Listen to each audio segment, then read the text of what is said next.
और टेढ़ी कर रहे हैं। राजा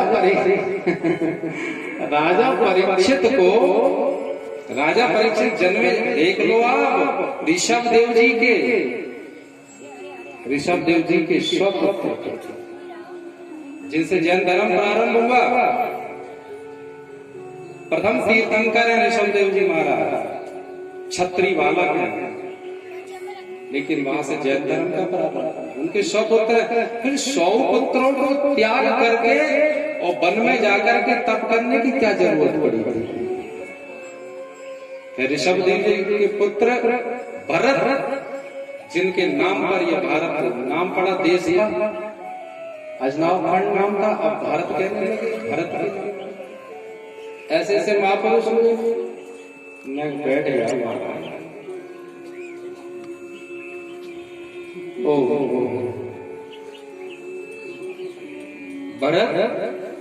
भरत भी अपने पुत्रों को त्याग करके गंडकी नदी के किनारे जाकर पड़ा, आश्रम पर जाकर के तप करते हैं।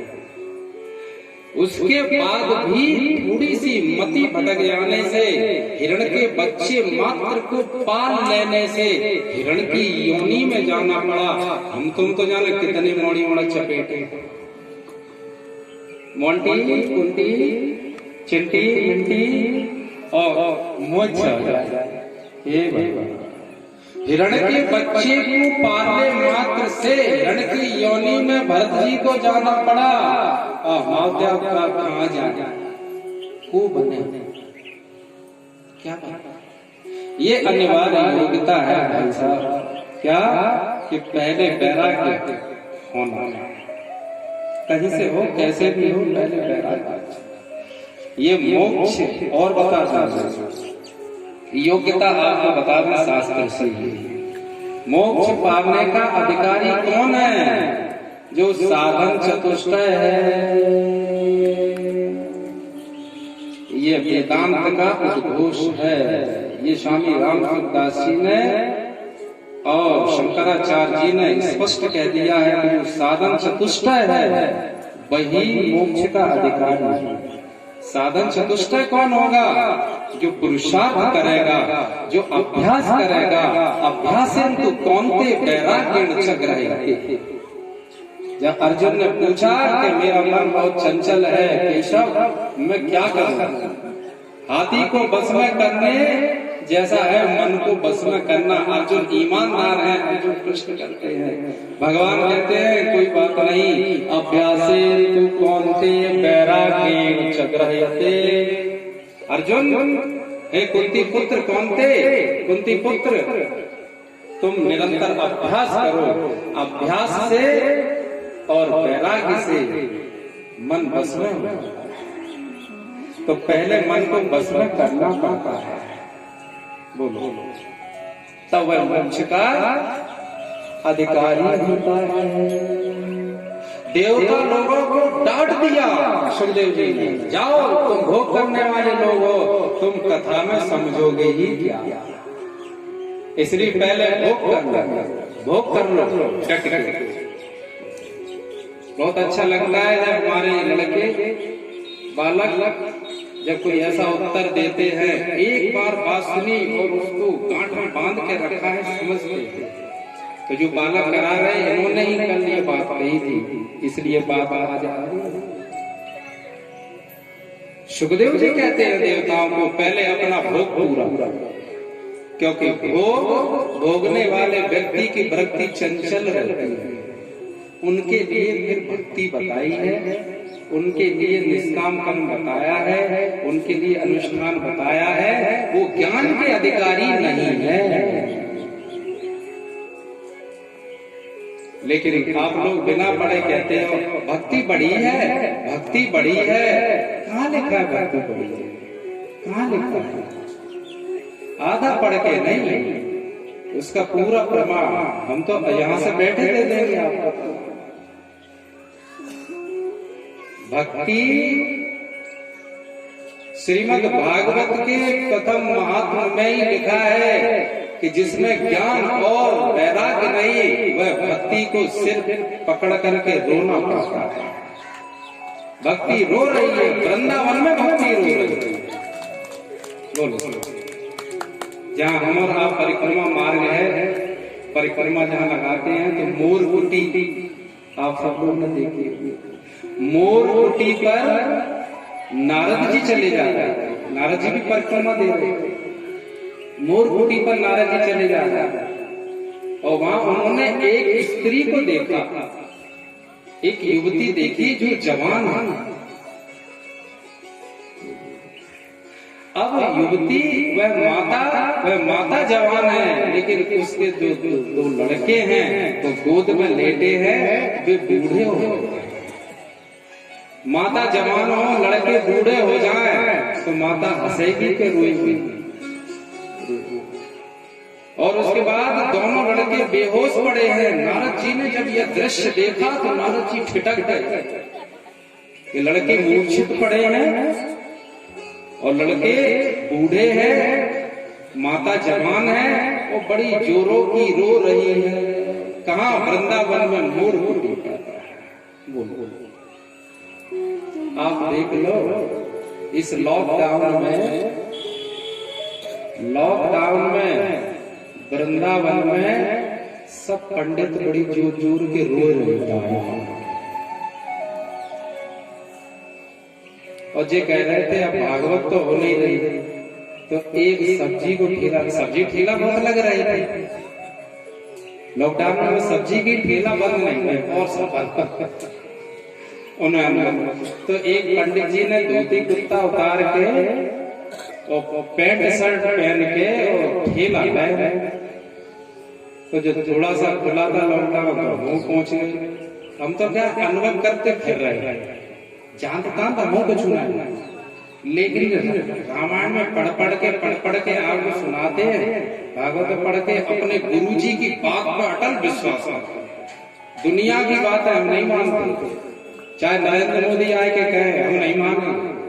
अरे तुम राजनीति वाले गप सड़ाकर इनकी बात में भरोसा नहीं है, भरोसा है हमें अपने गुरुदेव की वचन। उन्होंने कह दिया बस ये बात, गुरु के वचनों को रखना संभाल। सुना गुरु वचनों को रखना। तो हमने पूछा उनसे, पंडित जी ड्रेस का को बदल देंगे? तो देखो ड्रेस में सब्जी थोड़ी बेचेंगे, अब पेट तो पालना ही है, तो हम सब्जी को ठेला लगाऊंगा तो पैंट शर्ट पहनना ही। कहने का अर्थ है यदि ज्ञान और वैराग्य नहीं है तो कोरी भक्ति करने वालों को रोना ही पड़ेगा, और आज रो ही रहे। भक्ति बड़ी भारी है, कह रहे भक्ति तो बहुत है। भजन गा तब देखो, चतरिया झीले चतरिया चतरिया और चिलम चदरिया चिलम से पड़ गए। बुरी मान कहने बड़ी जोर की गाय रहे और सवेरे से आंखन में कीचड़ भरा से रो रहे। रात भर गाओ और सब्जी नहीं, तो कह रहा मैं बड़ा गया भी नहीं। कहने का अर्थ है भक्ति रो रही है। यदि ज्ञान वैराग्य नहीं है तो भक्ति को रोना पड़ेगा। श्रीमद् भागवत के महात्म में व्यासी महाराज ने लिख दिया, जिस भक्ति में ज्ञान और वैराग्य जिसमें जवान है वही भक्ति नाचती है और दूसरी भक्ति क्यों नाचती। ये उद्घोष कर दिया श्रीमद् भागवत। बोलो अब देख लो ना, सुखदेव जी फटकार रहे हैं, जाओ भोग भोग। भोग भोगने वाला व्यक्ति पहली बात तो यह वो सतोगुणी नहीं रह सकता। मान लो थोड़ा तम्बाकू खाता है, बीड़ी पीता है, सिगरेट पीता है, शराब पीता है, हमें द्वेष नहीं है। आप ये मत समझना कोई शराब पिए हुए गले से लगा देते हैं, हमें कोई परहेज नहीं है। वो भोजन कराए हम भोजन भी करते हैं, हमें प्रिय है, लेकिन हम समझाने के लिए कहते हैं। यदि कोई ऐसा करता है किसी का हाल ब्याह हुआ है, बासे कहा कि चलो मैं ज्ञान की कथा सुन, तो कहेगा जी बाबा है कि ढाबा है, कथा में ले जा रहे हो, बड़ा दुष्ट है जी। अब बाबा दुष्ट लगेगा, जाकर हाल ही ब्याह हो गया। तो भाई नहीं, जिनकी भोगों में वृत्ति है उनको पहले जहां जो सुखी है उसे भाई सुखी बना लेने से, भोगों को भोग लो और उससे ये अनुभव प्राप्त कर लो कि इसमें सुख नहीं, क्योंकि उसमें सुख है ही नहीं, उसमें सुख नहीं तो फिर आ जाना, भले ही शरीर क्षीण हो जाए कोई बात नहीं, भोग लो, शरीर को ऐसा कर लो सीखिया और करू के आओ, फिर कहा गुरुदेव अब ज्ञान सुना। अरे भाई लट गए कछु बात नहीं, कहते हैं अपचेस दुराचारो भजते मामन्य भाग, साधुरेव सामंतव्य सम्यक विविशतो हिशा। कहते हैं कि मृत्यु के समय भी दुराचारी से दुराचारी व्यक्ति, पापी से भी पापी व्यक्ति मृत्यु के समय यदि उसकी बुद्धि में यह आ जाता है कि एक भगवान के सिवा दूसरा कुछ भी सत नहीं है, तो उसकी सदगति हो जाती है। देखिए शास्त्रों का, देखिए शास्त्रों का उपदेश, देवताओं का फटका लगा दी, जाओ और ये कह दिया कि देवता तुम ये बताओ, बड़े बुद्धू हो, अमृत का कलश परीक्षित काय को कह रहे हैं पिला लो, और देवता कह रहे हैं कि हम इसलिए कह रहे हैं कि परीक्षित पी लेंगे अमर हो, तो हम कथा सुनते। तो सुखदेव जी कहते हैं देवताओं यदि अमृत पी के अमर होता कोई तो तुम लय कर रहे हो, तुम ही पी लो, तुम यहाँ तक क्यों आते, कथा क्यों सुनने आते, तुम ही अमृत पी लेते। तो यहाँ अपनी चतुराई मत दिखाओ, अभी तुम कथा सुनने के अधिकारी नहीं हो, जाओ। ये कथा सुनने के अधिकारी तो कौन है, अभी कथा सुनने के अधिकारी तो परीक्षित। परीक्षित क्यों है, क्योंकि परीक्षित को वैराग्य हुआ है और सब कुछ राजपाट छोड़ करके राजा परीक्षित कहाँ आए हैं, वन में, और गंगा के किनारे बैठ करके और मोक्ष की इच्छा प्रकट करते हैं। तो जिसमें मुमुक्षा जाग जाती है तो समझ लेना चाहिए कि उसकी योग्यता में अर्जित कर जाती है। हरे राम राम राम सीता राम हरे राम राम सीता राम हरे राम राम सीता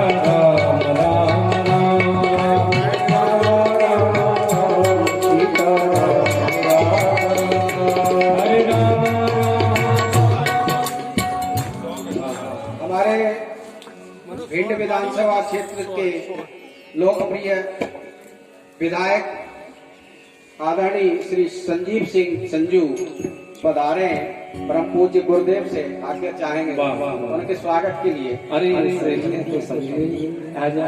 आदरणीय विधायक जी एवं हमारे भिंड के पूर्व उपाध्यक्ष श्री अजीत सिंह जी भदौरिया भी आए और परम पूज्य गुरुदेव जी का स्वागत करें। हरे राम राम राम सीता राम राम हरे राम सीता हरे राम राम सीता राम राम राम हरे राम सीता राम राम हरे राम राम सीता राम राम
तो बड़े लाडले विधायक हैं आप सबके। बड़ी अच्छी कथा, मन को पवित्र करने वाली, और सबसे अच्छा हमें लगा कि थोड़ा समय भी दे रहे हैं श्रवण को। वो बड़ा अच्छा प्रसंग चल रहा है। गोस्वामी जी महाराज रामचरित्र के माध्यम से ये समझा रहे हैं कि बड़े भाग्यमान सुतन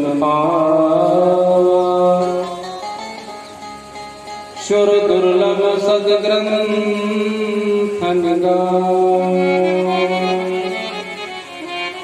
ये उपनिषदों ने, वेदों ने, सभी ने उद्घोष किया है कि मनुष्य देह से बढ़कर के कोई देह नहीं। ईश्वर की यदि सर्वश्रेष्ठ कोई कृति है तो क्या है? मनुष्य देह। मनुष्य देह से व्यक्ति मोक्ष की प्राप्ति कर सकता है, और कहा कि ये देवताओं को भी दुर्लभ है। तो हम और आपका तो ऐसे मानो कि कितने अच्छे भाग्य हैं कि मनुष्य का देह। आगे कहने लगे, साधन धाम मोक्ष कर द्वार,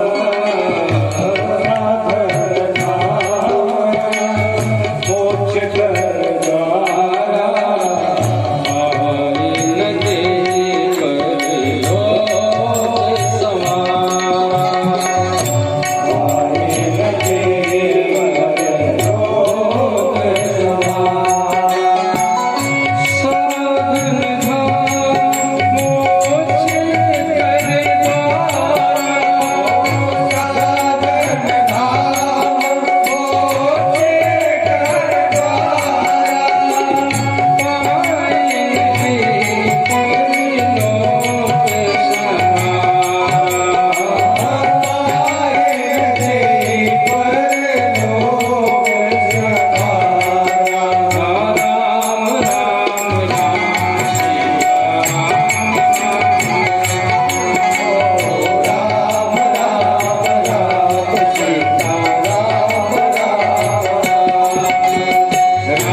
कहाँ पहुँचने का?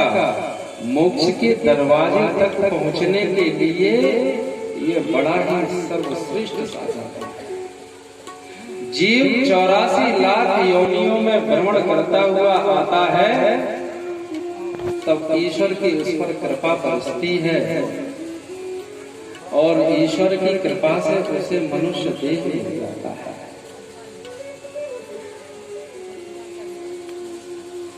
मनुष्य देह मिलने से कहते हैं जब भगवान की कृपा होती है तो ऐसा साधन मिलता है कि मोक्ष के दरवाजे, देखो मनुष्य का देह मोक्ष के दरवाजे तक पहुंचा जाता है। क्यों? क्योंकि इससे वह साधना की जाए कि मोक्ष का द्वार।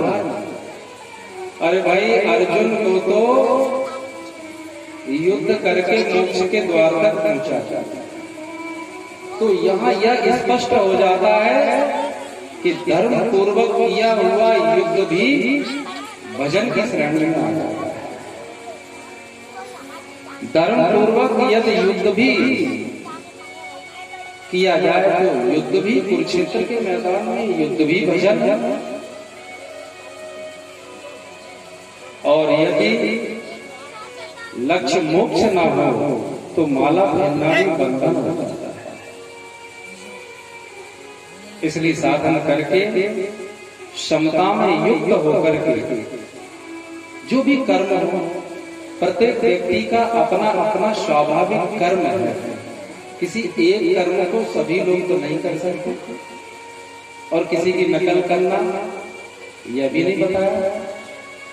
जिसका जो स्वाभाविक कर्म है, ब्राह्मण को ब्राह्मण का, क्षत्रिय को क्षत्रिय का, वैश्य को वैश्य का, शूद्र को शूद्र का, यदि वह अपने स्वाभाविक कर्म को करेगा तो निश्चित ही वह सफल हो, और यदि वह दूसरे के कर्म को अपनाता है तो आप मानिए अंत तो गत्वा वह उसका परिणाम दुखद ही होगा। ठीक है, बड़ा अच्छा श्रीमद् भगवद गीता में बताया, यदि स्वाभाविक कर्म को करे और समता में युक्त हो तो भले ही थोड़ी बहुत देर के लिए कोई समय निकाले, लेकिन उसमें कुछ भी मिल जाए थोड़ा सा तो उनको उस अपने ही कर्म में लाभ हो जाए। क्या कि अपना कर्म यदि क्षमता पूर्वक किया जाए, यह पूरा सार आ जाए। समता में स्थित होना क्या है कि आगे क्या होगा क्या नहीं होगा, लाभ होगा कि हानि होगी, जय होगी कि पराजय होगी, सुख होगा कि दुख होगा, इन सबको छोड़ते हुए केवल वह अपना कर्तव्य करे तो निश्चित ही उसे सफलता प्राप्त होती है। यदि आगे की चिंता करेगा, यदि फल की इच्छा पहले करेगा, कर्तव्य में कमी रखेगा और फल की इच्छा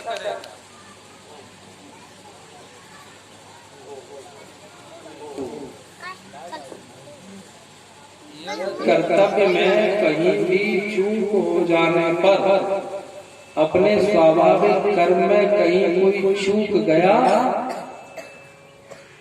तो फिर उसे जो परिणाम आएगा तो उसमें यह नहीं कहा जाएगा कि भाग्य, वहां कर्म में चूक